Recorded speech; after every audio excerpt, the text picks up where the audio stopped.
2018 graduate and Hanson Award winner Dylan Laube took his talents to the University of New Hampshire where he played football. He led FCS football in all-purpose yards and had gained lots of recognition over these past years. Now declaring for the NFL draft, let's see how he's doing. All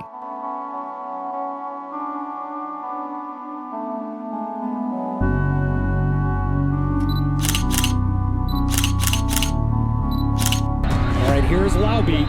Got a seam. Yeah, he may be gone. 40, 50, and how's that for play one? We told you guys early on that Dylan Laube was a bad man. He got the ball to number 20, and he made us look foolish. Edward fakes and throws again, this time caught by Dylan Laube, the running back. He's going to go! When you need a play, Laube. It's Laube time.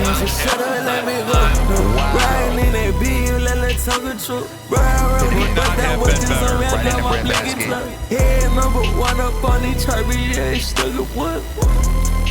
All we do is to go number one. And I just brought in some ends, little bitches, the first of the month. Run, I'm in the game, little bitch, I'm a Man, you the guys city, I'm missed. afraid of the sun. I went and paid in the bands, I switched shit up. I wanted it, nobody done. Hold on, my family, my cup, my brother, my slime, my shoes, and my money. All of the folks just saying, I don't listen to it, I don't want to hear about But he's looking left, Laube wide open in the flat, has the first down and more. Dylan Laube still going at 6. The West Hampton native brings it to the beach. I'm Will Gambino. I'm here with Dylan Laube. What's going on, guys? We're going to ask some questions. How does it feel to be so close to the NFL? It's crazy, man. It's definitely a dream coming true for me. This is an experience that I've been waiting for such a long time now. It's going to be a crazy ride. We still have a couple months with all the stuff coming up. But yeah, it's I feel so crazy, but I'm super excited for it. I mean, that's a dream of many, so it's definitely Yeah. a cool experience. Yeah, it's going to be fun. The fact that you even It's made fun. it this far is Yeah, right? Wow, man. From West Hampton. Yeah. What does a typical day of preparation for the NFL draft look like?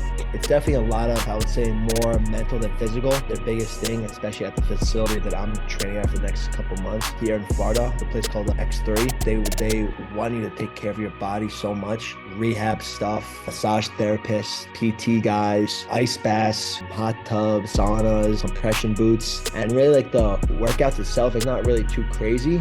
It's very specific on the drills that they do, especially with the combine coming up. They're very big on combine training, so we're trying to perfect every single drill possible coming up in the combine. Not your typical speed and lifting workouts. They're doing specific stuff to help you out in the combines. It's a very long day. I wake up around 7 o'clock. I get in there about 7:30. From speed training in the morning to a break in between lunch to it could be a massage after your meal, lift after that, to more recovery stuff, and then more films. It seems like a lot, but it's not. I definitely come home around like 5 o'clock, so it's long, but it's very spaced out the day. They're keeping you busy, obviously. Oh, always, yeah. So what I enjoy. So in what ways has your experience at West Hampton helped you become where you are now? I think coming from a small town, it's a beautiful town. I was definitely thankful to be part of such a great community. West Hampton, from all the coaches and the community and stuff that had my back, really helped me to pursue my dream. Obviously, you played a lot of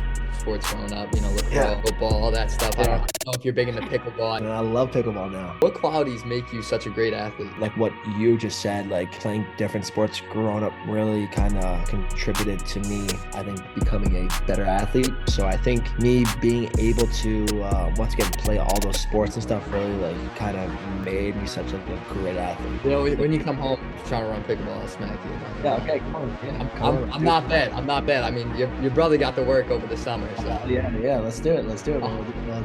2v2. If football wasn't such a big priority in your life, what would you be doing right now? I have no idea, to be honest with you. I think I think football has become such an important aspect of my life that's really all I've been thinking about. And I think, especially if you want to go to that next spot where it's the pros, I think you kind of engulf that feeling of, hey, like, if you want to be great in something, you have to kind of almost be obsessed with it. And that's why I just love football so much, is because it's basically my whole life. I know it's kind of cliche to say, but yeah, that's kind of been goal since day one, and I kind of haven't thought about anything else. So, obviously a lot of kids at West Hampton, they look up to you.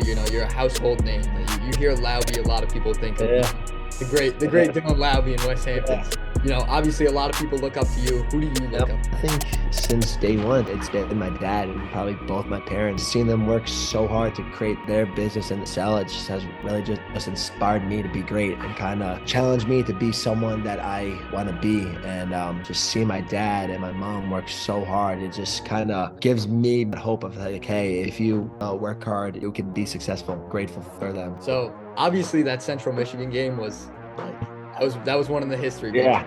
Yeah. What was your most memorable game of all time? I mean, to be honest, I would have to say that game. That game was the game that put me on the map. So I think that's more of like a personal game for me. You play one big school team every single year and you circled that game. Preparing for that game, I think our team was ready to go. Game plan was me to get the ball and just go. And I think it worked. I mean, of course, we lost by 3. It was 42-45. A credit to our whole team, man. We played a great game. And yeah, I think that was the game that kind of put me on the map for all my NFL scouting stuff and all the whole process. Now, I think if I didn't do as well, I don't think I would be here now sitting with you having this interview, man. Who knows, man? Who knows? The Hurricane Watch would not be interested. Yeah, exactly. Yeah, I would be nobody right now.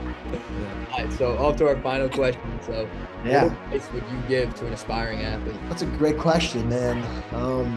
I think a lot of athletes or I would say any individual person, man, I think the biggest thing is a lot of people forget about the process and kind of focus on the end goal, and you always see stuff where it's like you see someone who wins a championship or does something like insane and you forget that they had a whole process before that event. So I think once again a lot of people forget that, hey, like the process is long, grueling, it's not going to be a straight line. So once again, I think take your time, put your head down and just go. And I think the biggest thing is just like trust the process. Took that from Tom Brady or something.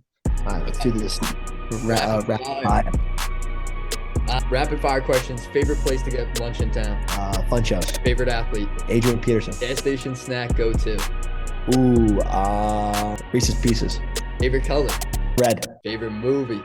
Oh my God. Gotta say like Remember the Titans or something. I know. No. I don't know. This is such a hard question. I was gonna say like Dark Knight, but that's such like a I gotta have a favorite movie. Morning or night? Morning. That's all for the interview. Thank you for taking the time. I appreciate it. Thank you, man. It was great talking to you, and all of West Hampton wishes you the best. Appreciate it. Thank you. All right, man.